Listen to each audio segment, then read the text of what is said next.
Captain Jake Morrison wiped sweat from his forehead as he worked on the broken air filter. Sparks flew from the damaged wires, but he kept his hands steady. The ship's cargo bay was hot and smelled like burning metal. This was just another day aboard the New Horizon. "Jake, you should use gloves for that," said Amy Johnson, the ship's medic. She was sorting medical supplies nearby, her brown hair tied back in a simple ponytail. "It's fine," Jake replied, not looking up from his work. "These old systems are tough. A few sparks won't hurt anyone." Ben Walsh, their engineer, looked over from where he was fixing a storage container. "The main power coupling is acting up again. I can patch it, but we'll need real parts when we reach the next station." Lisa Carter's voice came through the ship's speakers. She was up in the pilot's seat, watching their path through space. "We're coming up on the Kepler system now. Sensors show it's clean. No ships, no stations, just the planets we came to study. Doctor," Kevin Brooks smiled as he checked his research equipment. The tall scientist had been excited about this mission for months.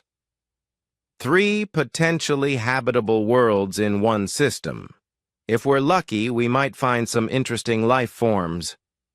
Jake finished his repair work and stood up. The New Horizon was not a big ship, but it was home to the 5-person crew. They had been together for 2 years now, exploring distant star systems for the Earth Colonial Authority. It was quiet work, mostly just taking pictures and collecting samples. "Lisa, take us toward the second planet," Jake called out. "Kevin says it has the best chance for life." The ship turned smoothly through space. Jake was proud of his crew. They were all good people who worked well together. Amy kept everyone healthy and happy. Ben could fix anything that broke. Lisa could fly through asteroid fields like they were empty space. Kevin knew more about alien life than anyone Jake had ever met. "Captain," Lisa's voice came through the speakers again, but this time she sounded worried. "I'm picking up something big on sensors, really big." Jake walked quickly to the front of the ship. Through the main window, he could see a massive alien vessel. It was dark red and covered in sharp spikes. Strange symbols glowed along its sides. The ship was at least 10 times bigger than the New Horizon. "That's not in any of our databases," Kevin said, joining them at the window. "I've never seen a design like that."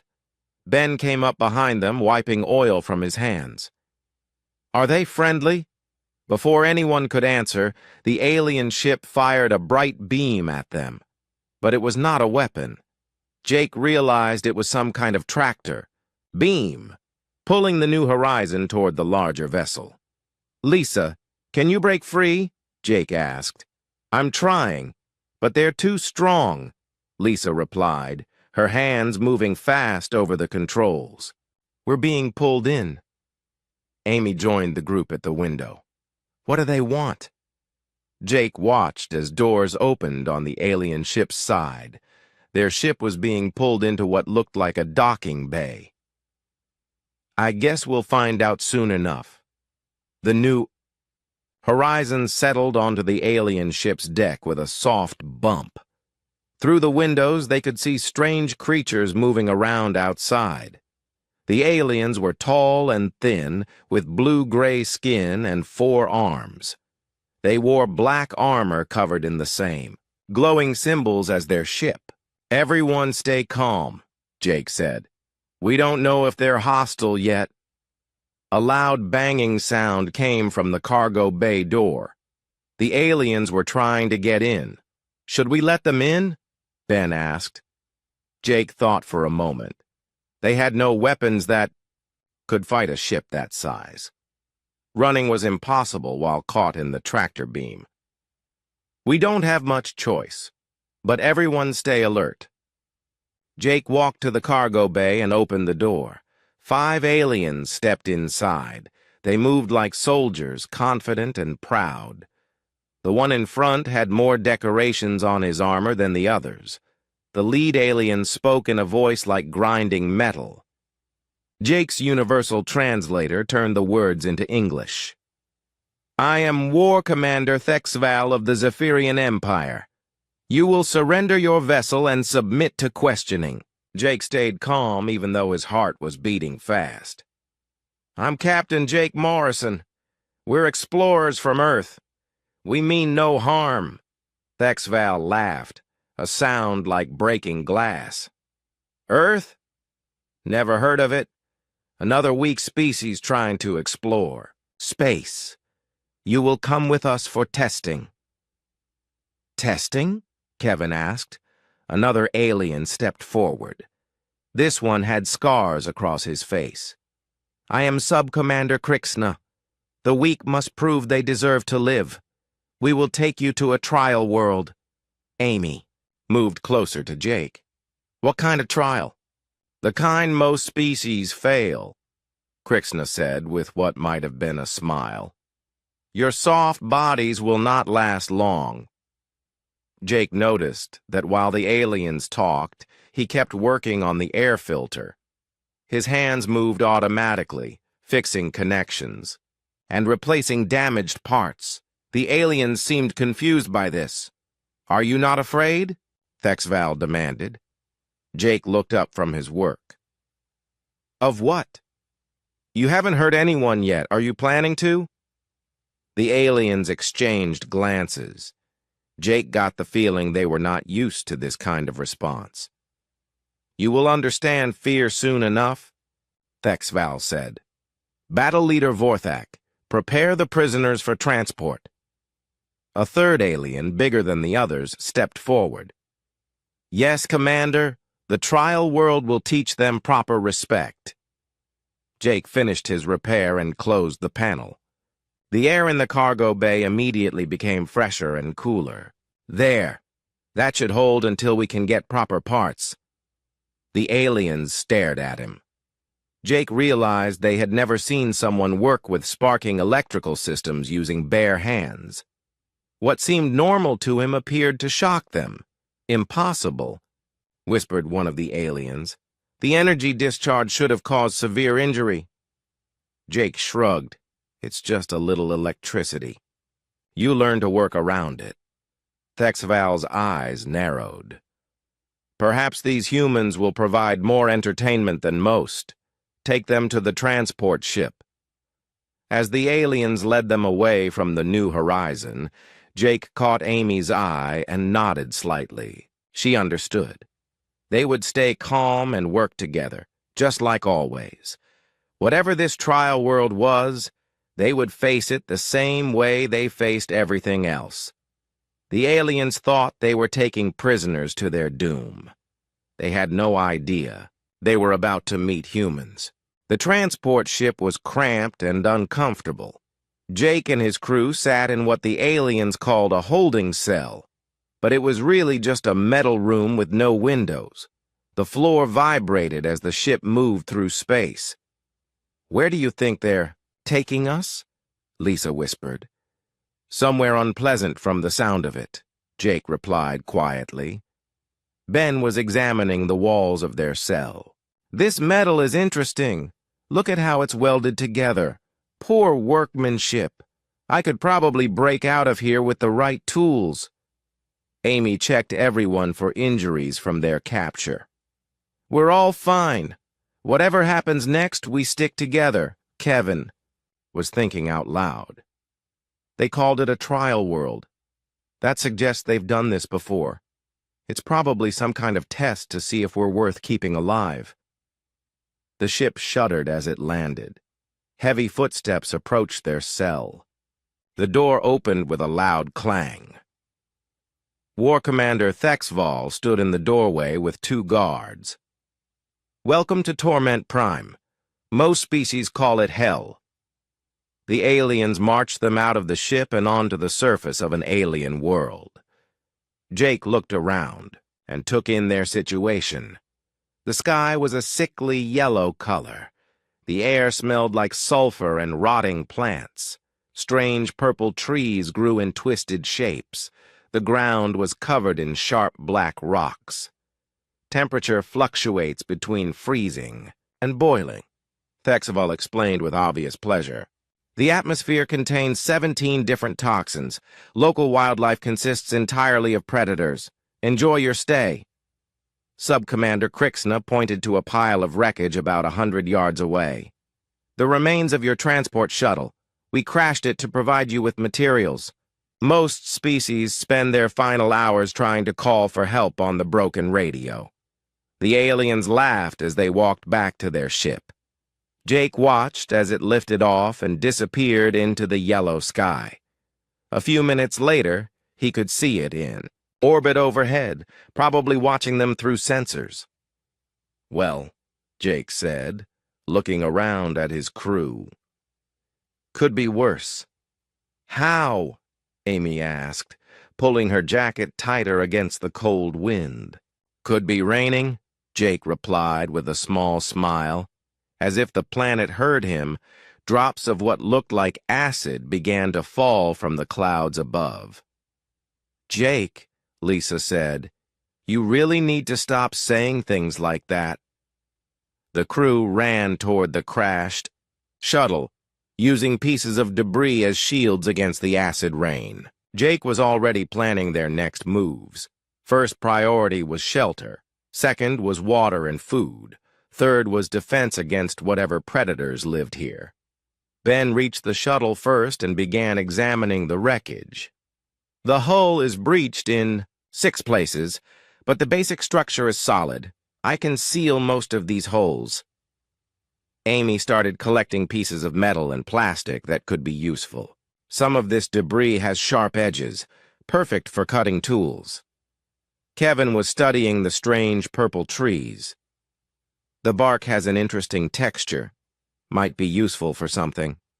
Lisa found their emergency supplies scattered around the crash site. We've got basic rations for 3 days, water purification tablets, and a small medical kit. Jake felt a familiar calm settle over him. This was just problem-solving.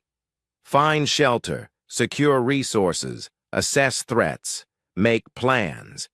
He had done, similar things during camping trips in the Rocky Mountains. Ben, focus on making the shuttle watertight. Amy, see what medical supplies survived. Lisa, scout a perimeter about 50 yards out, but stay in sight. Kevin, start cataloging local plants and animals. I'll work on getting us a fire started. Fire? Crixna's voice came from a small speaker device they had left behind. In toxic atmosphere? Impossible! Jake ignored the voice and began gathering dry materials.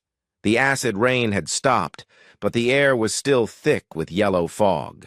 He found some pieces of fabric from the shuttle's seats and some metal components that would work as a fire starter. Within 20 minutes, Jake had a small fire burning using friction and dried plant matter. The smoke was orange instead of gray, but it seemed to burn clean. Remarkable, came Thexaval's voice through the speaker. Perhaps they will last longer than the others. Ben had sealed 3 of the 6 holes in the shuttle using metal plates and some kind of alien adhesive he found in the wreckage. This stuff is actually pretty good once you figure out how it works. Amy was testing local plants by rubbing small amounts on her skin and waiting for reactions.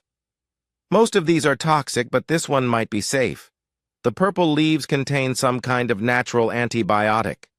Kevin was tracking footprints in the soft ground around their camp. We're not alone. Here. Something big moved through this area recently. 4 legs, sharp claws, probably weighs about 300 pounds. Lisa returned from her scouting mission. There's a water source about half a mile east. Looks clean, but I'd want Amy to test it first. Also saw some kind of animals moving. In the trees. They were watching me. Jake nodded. Good work, everyone. We've got shelter, fire, and nowhere to find water. That's more than most people have after a plane crash. The speaker crackled again. This time it was battle leader Vorthak. They treat this like a camping trip. Do they not understand they are going to die? Maybe they're just too stupid to be afraid, Crixna replied.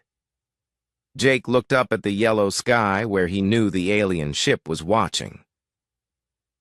Amy, what do you think about the air quality? Amy had been breathing normally since they arrived. It's not great, but I've worked in worse places. Remember that chemical plant in Newark? This is actually cleaner than that.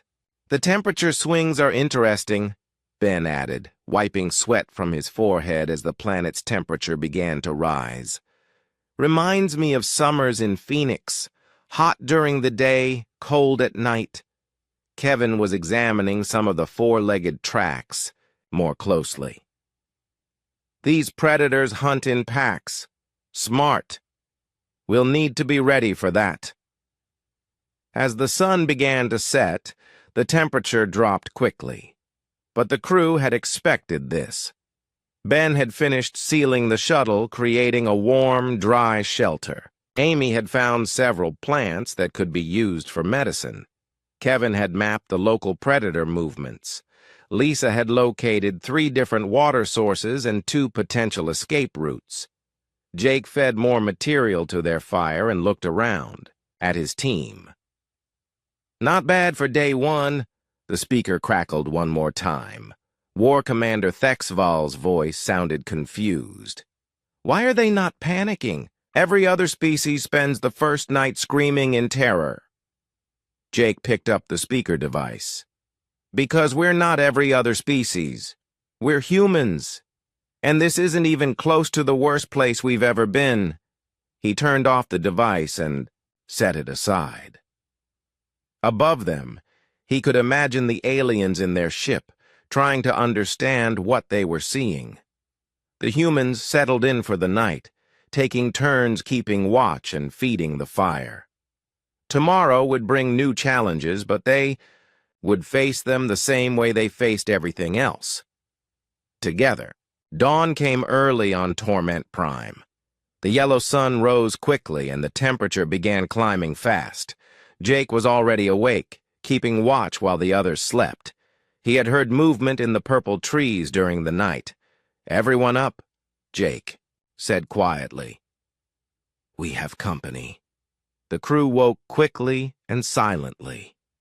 Years of working together had taught them to trust Jake's instincts. Lisa grabbed the makeshift spear Ben had crafted from shuttle debris. Amy reached for the medical kit. Kevin picked up his improvised sling made from his jacket. Ben held a sharp piece of metal like a knife. 6 creatures emerged from the purple trees. They looked like wolves, but bigger and with 6 legs instead of 4.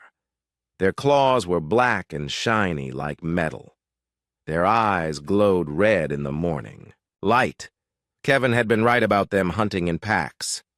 Razor maws, came Thexval's voice through the discarded speaker. No species has ever survived a pack attack. Enjoy your final moments. The lead creature snarled and showed teeth like broken glass. The pack began to circle the human camp, moving with the coordination of experienced hunters. Jake felt his heartbeat steady and his mind clear. This was familiar territory. Not the alien planet or the strange creatures, but the situation itself. Predators hunting humans. Humans fighting back. It was as old as the species itself. Lisa, you and Kevin drive them toward Ben's position. Amy, stay mobile and watch for injuries. I'll take point. The lead razor maw charged at Jake. Instead of running or freezing, Jake stepped to the side and drove his spear into the creature's neck. Black blood sprayed across the rocky ground. Lisa and Kevin worked together perfectly. Lisa used her spear to force 2 of the creatures toward the pit trap Ben had dug during the night. Kevin's sling sent sharp rocks flying with deadly accuracy, striking eyes and breaking teeth. Ben waited until the creatures were in position, then triggered his trap. 2 razor maws fell into the pit, landing on sharpened stakes made from shuttle wreckage. The remaining 3 creatures should have run. Any normal predator would have retreated after losing half the pack. But razor maws were not normal predators. They had never faced prey that fought back effectively. Amy moved like a dancer, staying out of reach while calling out warnings to her teammates. "Jake, one on your left! Kevin, behind you!" The battle lasted less than 5 minutes. When it was, over 6 dead razor maws lay around the camp. Jake had a scratch on his arm. Lisa had torn her jacket. Kevin was breathing hard. Ben had some bruises. Amy was uninjured.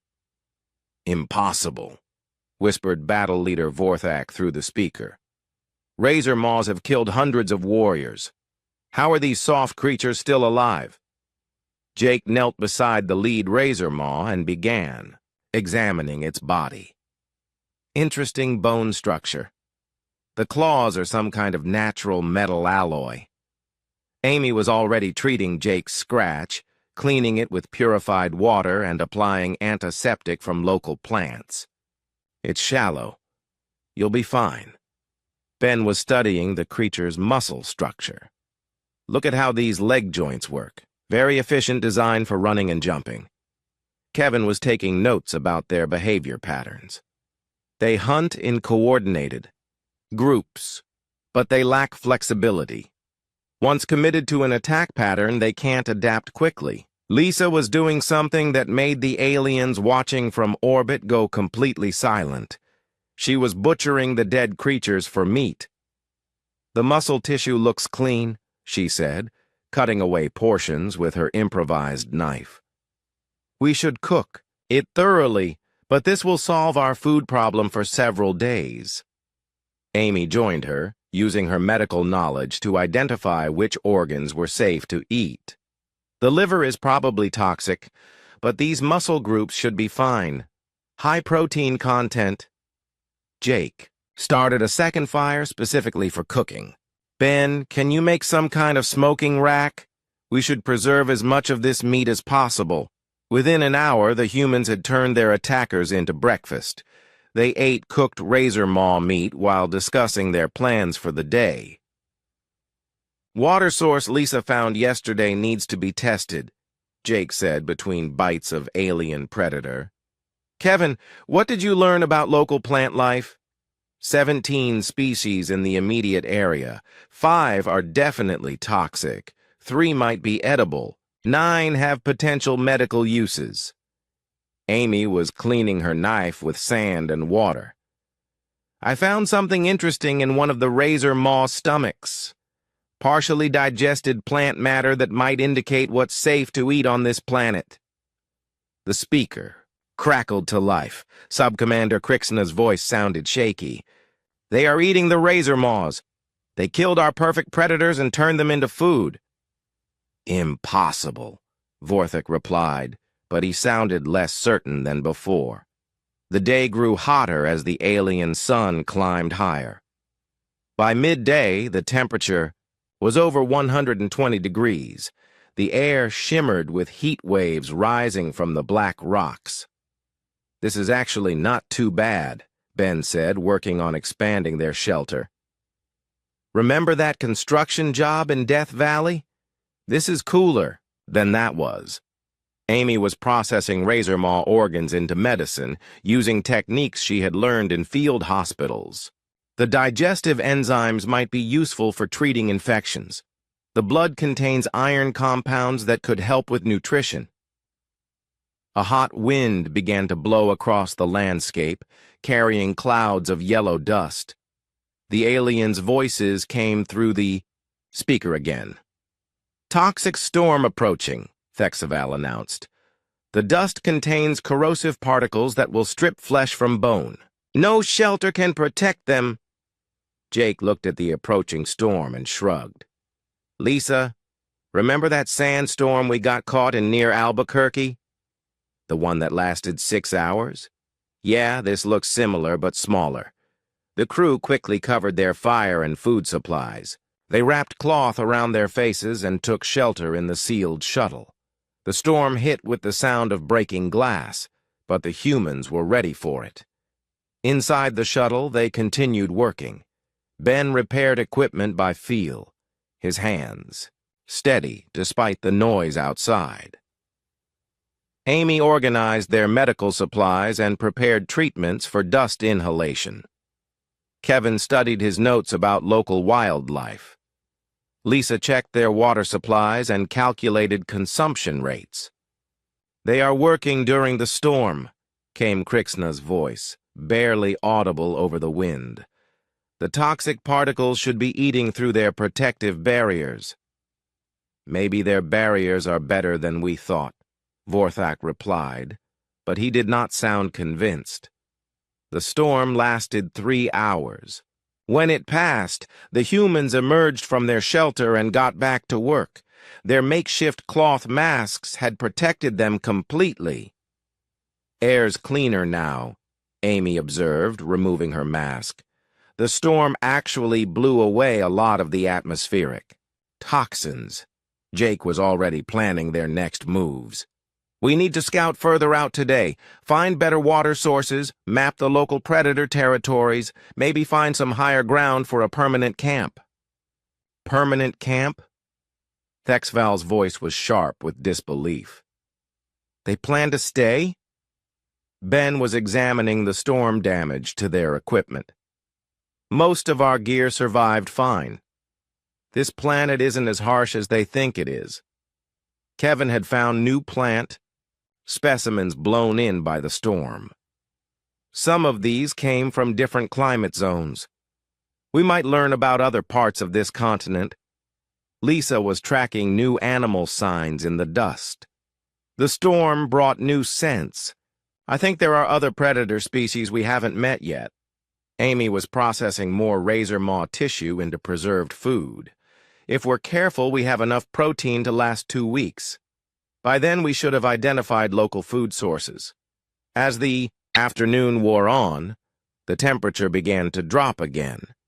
The humans adapted to each change without complaint, treating the extreme conditions like minor inconveniences. "They call this a trial world," Jake said, feeding the fire as evening approached. "But honestly, I've had worse camping trips."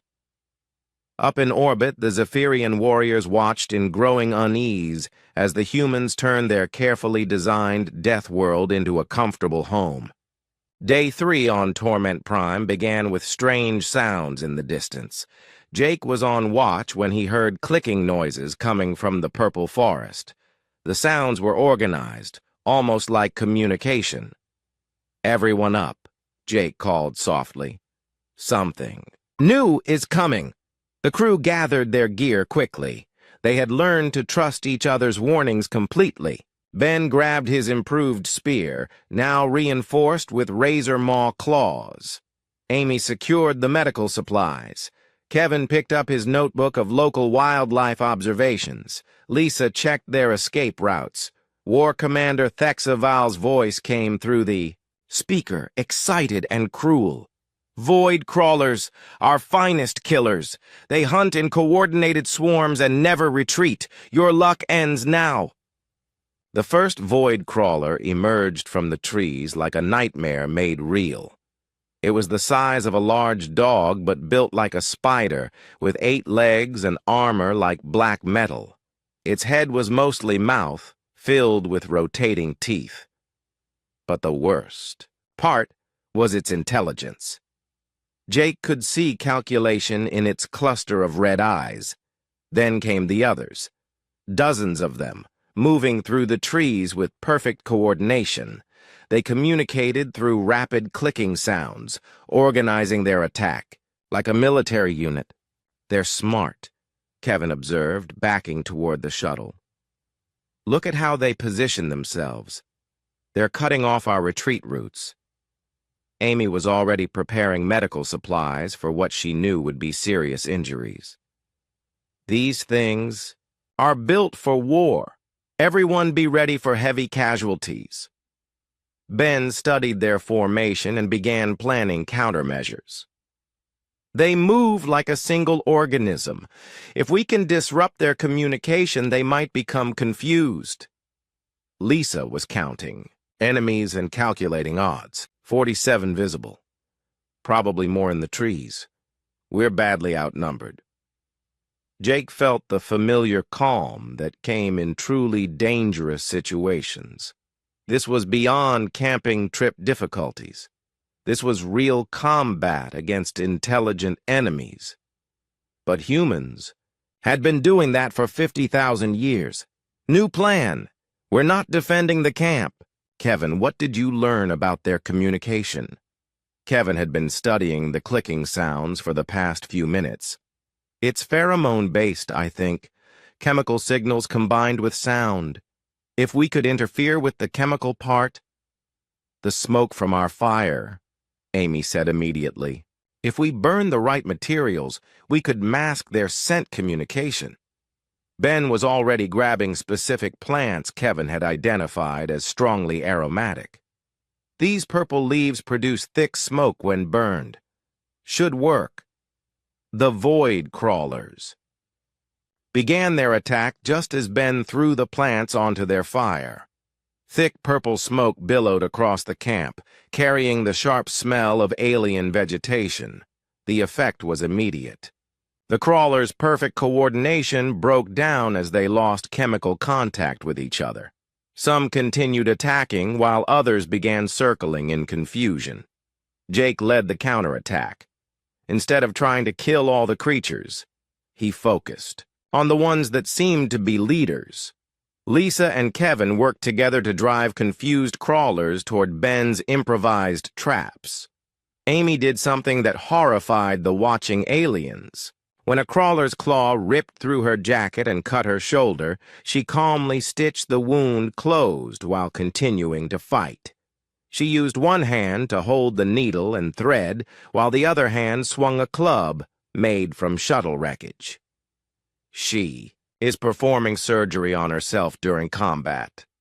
Battle leader Vorthak whispered through the speaker. This is not possible. The battle turned into a running fight through their camp. Ben used fire as a weapon, swinging burning branches to drive the creatures back. Kevin's sling sent chunks of burning wood flying into the swarm. Lisa danced between enemies, using her spear to guide them into each other. But the moment that broke the Zephyrian observers came when Jake made a decision that seemed insane to the alien warriors. A group of crawlers had surrounded Amy while she was treating Lisa's injuries. The creatures were closing in for the kill. Jake looked at the situation and made a choice that came naturally to any human soldier. He walked directly into the center of the enemy group. "Jake, no!" Amy called out, but he was already moving. Jake used himself as bait, drawing the crawlers away from his injured teammate.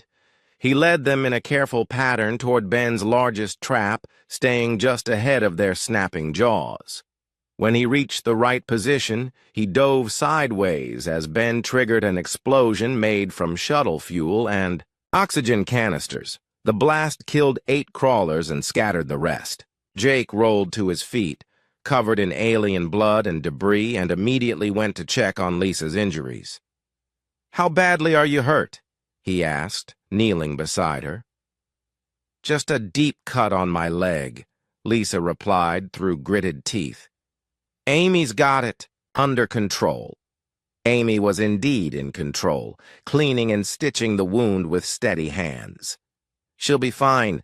The cut missed the major blood vessels." Kevin was documenting the creature's behavior even as the battle continued around them.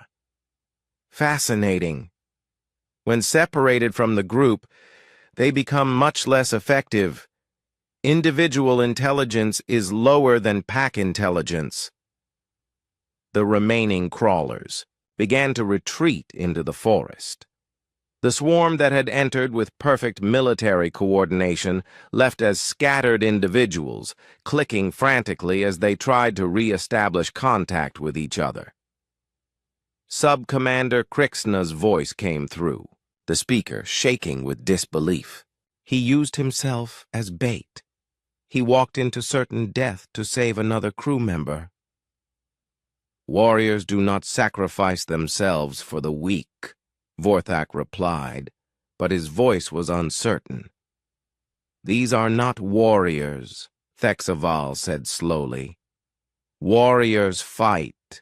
For glory, for conquest, for dominance. These creatures fight for each other."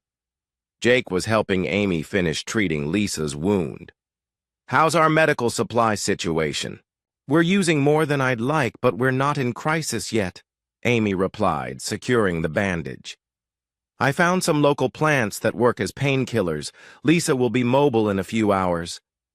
Ben was examining the dead crawlers with scientific interest.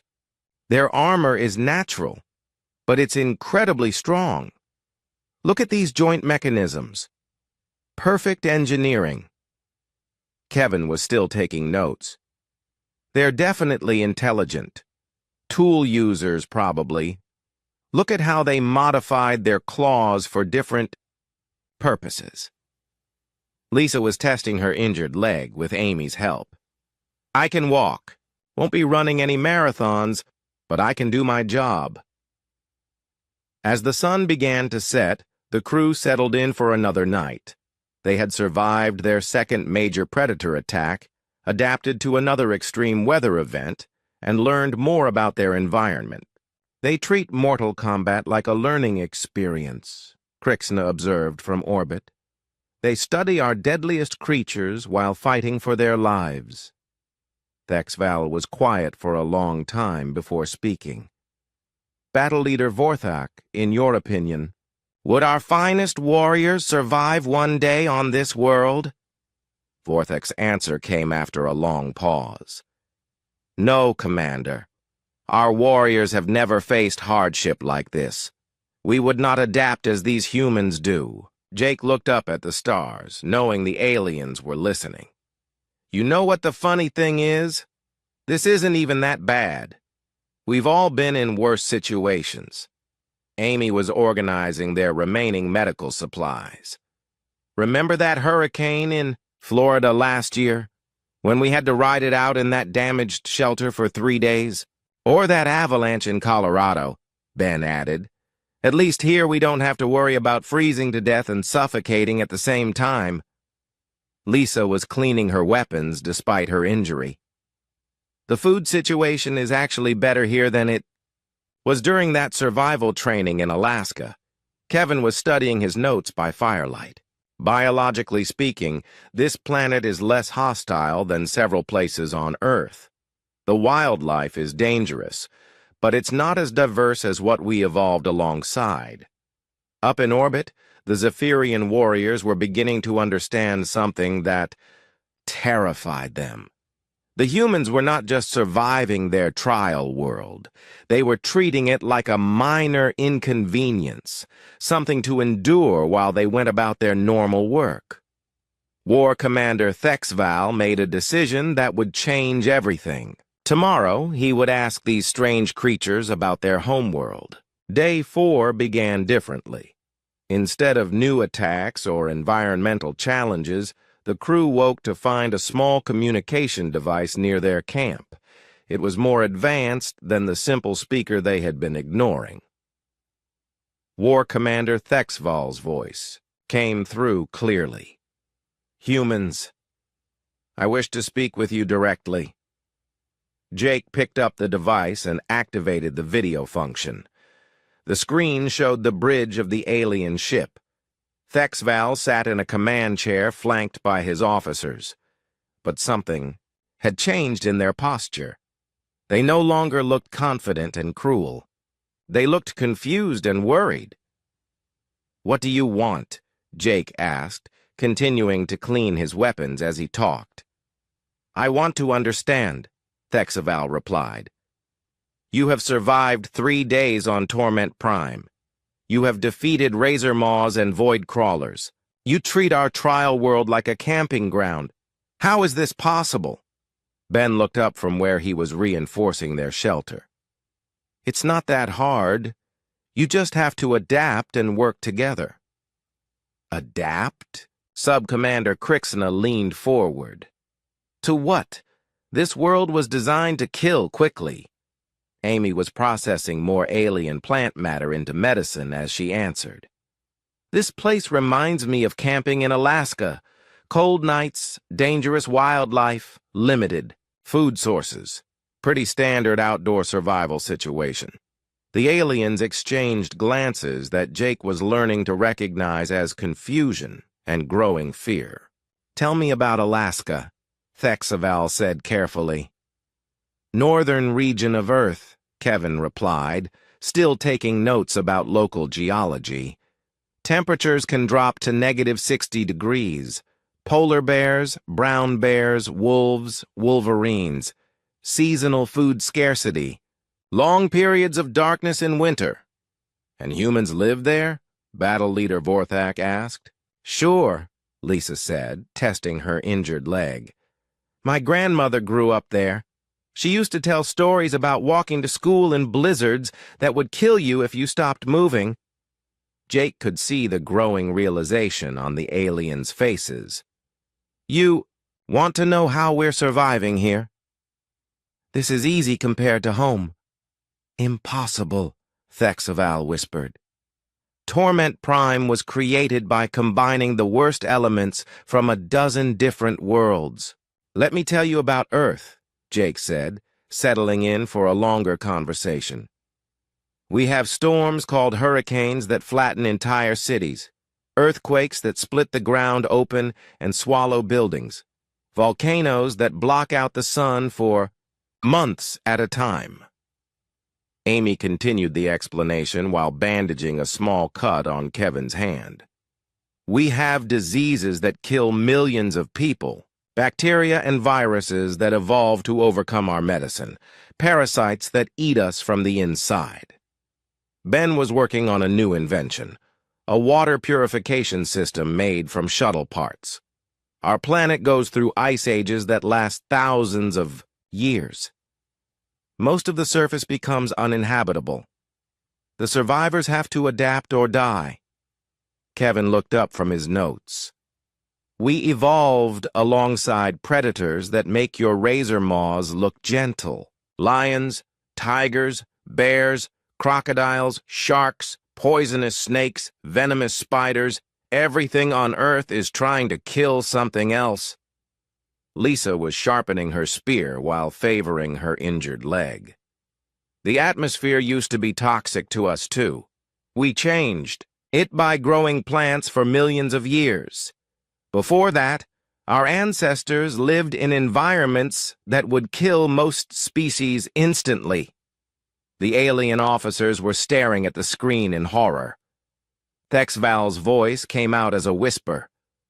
"Your world is actively hostile to life?" "Life on Earth is competitive," Jake replied. "Everything has to fight to survive. Natural disasters happen regularly. Climate changes constantly. Resources are limited. Only the adaptable survive."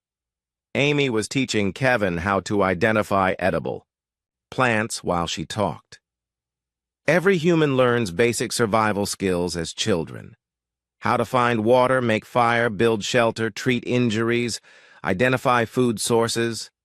It's just part of growing up. "But surely your people live in protected cities." "Away from these dangers?" Crixna asked, desperately. Ben laughed while adjusting his water purifier. "Our cities are built in some of the most dangerous places on the planet. On fault lines, near volcanoes, in hurricane zones, in areas that flood regularly. We just learned to build stronger buildings." "We have cities in deserts where the temperature reaches 50 degrees Celsius, Lisa added. "Cities in frozen areas where it drops to -40. Cities built on swamps full of diseases and predators." Kevin was sketching local plant structures in his notebook. "Some humans choose to live in even more dangerous places. Mountain climbers, deep-sea explorers, polar researchers. They seek out the most hostile environments on the planet for fun." The silence from the alien ship stretched on for several minutes. Finally, Battle Leader Vorthak spoke. "What you describe is not a world. It is a death trap." "It's home," Jake said simply. And it made us who we are. Amy was preparing lunch, from processed razor maw meat and local plants. Every challenge makes us stronger. Every disaster teaches us new survival skills. Every predator shows us how to fight more effectively.